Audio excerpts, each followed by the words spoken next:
Mr. Big Box, $226. And the same tire at Pumpelly Tire, $169. Well, how about that? Not only do we have great prices, we have the best trained sales and service people in the business. Come by one of your convenient Pumpelly Tire stores for that great personal service you've come to expect.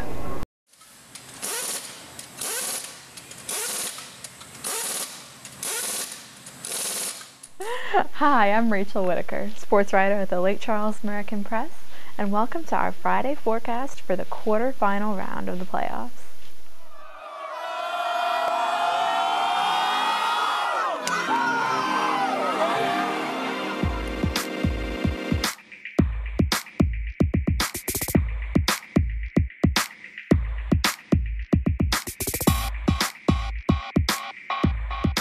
I'm coming to you today from the library at Kinder High School.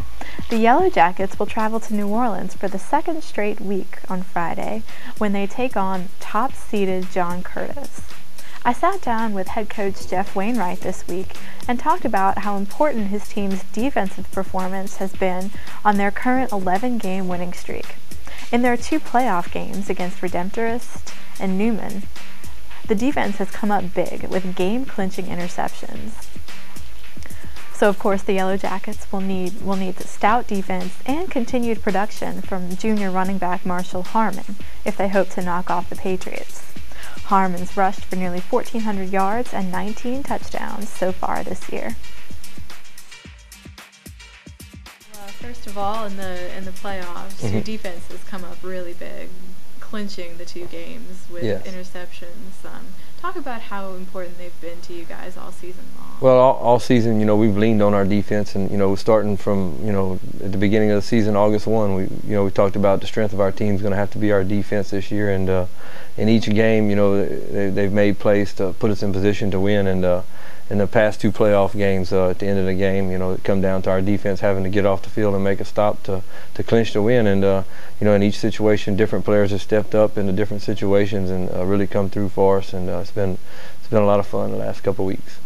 Yeah, and during your 11-game winning streak, clearly been a lot of fun there. Sure. Just talk about the team and how they've come together during that. This team has been very unique in the aspect that they're really close as a group, and they really look forward each week to solving the puzzles and finding out what the other team's offense is really about, and they really enjoy learning the game and trying to understand what's the best part of our defense to stop the best part of their offense, and they look forward to that challenge, and it's just been a fun group to coach down the line from A to Z. And talk about the challenge you'll be facing this Friday in top seed John Curtis. Yeah, John Curtis has got another outstanding football team. This year they're tremendous as far as on their defense. I think they've given up only 70 points this season. Their special teams is just extraordinarily good, and on offense they have a really huge offensive line that they're real patient with, run the ball real well with, and our kids understand what we're going up against, and we're gonna try to go to New Orleans and play our best game, and see how it works out. Yeah, going to New Orleans for the second straight week after knocking off Newman by a touchdown. Yeah, we're kind of getting tired of that trip, but as long as it's in the playoffs, we'll keep making it. Okay. Yeah, of course, Marshall Harmon being a huge catalyst for your offensive performance. Yeah, Marshall's done a great job. I think in both playoff games he's had over 100 yards, 170 one night, 130 against Newman, and he's a tremendous back. He's a guy you can count on in the crunch time. He looks forward to having the football, whenever we need it the most. And the thing that's nice about him, Marshall's a really humble young man, and he's just an outstanding, fun guy to be around. And another player who's up in an impact on both sides of the ball, Blake Trahan, and quarterback on offense, and then the game-clinching interception against Redemptorist in the first round. Right. Talk about him and what he brings.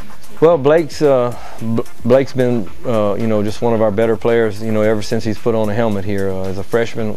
He got out on the field early in his freshman year. I think week 4 or 5 we started him at quarterback, and he got a win that year. And each year he's gotten a lot better at quarterback, and you know, he's always been a real special defensive back. We always kid around the locker room that, you know, he's a defensive back by nature, and you know, we force him to play quarterback. And you know, this year he's done an outstanding job running our offense for us, and you know, and then, you know, when the ball gets turned around on defense, he gets to have fun. And you know, the game-winning overtime interception against Redemptress was one that you know, we'll remember for a lifetime. It was a really tight game, and a special interception you know, that night.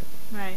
And continuing on in the playoffs, you know, like we said, on the 11-game winning streak, did you think, you know, in August that you guys would have the potential to do this well? Well, looking at our schedule, you know, we have a lot of good teams in our district. You know, you would think with a group coming back with this much experience that, you know, that they're going to have a chance to win the games. You know, football is such an odd sport, the way the ball bounces, and different calls go different ways, and injuries. We've been real fortunate to only have really 1 or 2 injuries on our football team the entire year, and we've had a very good team attitude, good working attitude, and all those things have led us into being in a situation to win each week. And then, you know, we've been real fortunate the last 11 ball games to get in that situation. Up against John Curtis, what is the thing that you guys need to do the most to have a chance to beat them? Well, I think when you play John Curtis, you know, you have to, you know, you look at them, and across the board, they're very sound, well coached. They understand how to win football games in all aspects, whether it be their defense, offense, or special teams.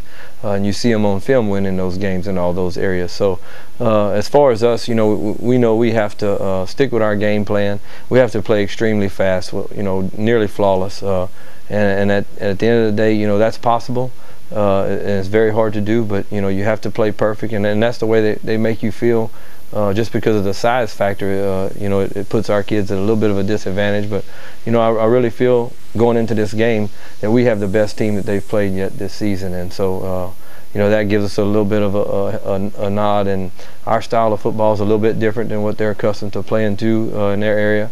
So they'll have a little bit of an adjustment period as well as us with them. And, you know, so it's the end of the season, and you're going to run across these type of teams, and, you know, you just have to face what you have to face in the playoffs, and hope for the best, and hopefully the ball will bounce our way. Yeah. How would you say that you guys are going to be different from what they've faced? Well, a lot of the area teams in New Orleans all run out of the shotgun offense, and we're a triple option offense that's going to run the ball real quick and make quick and decisive decisions with it.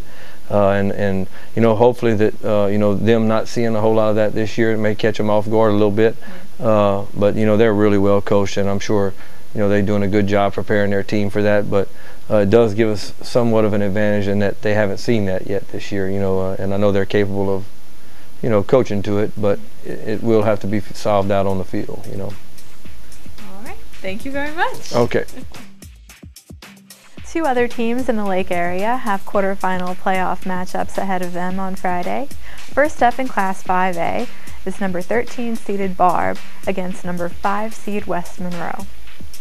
The game will be held at Barb's home stadium, and the Bucks will have a perennial playoff powerhouse to contend with.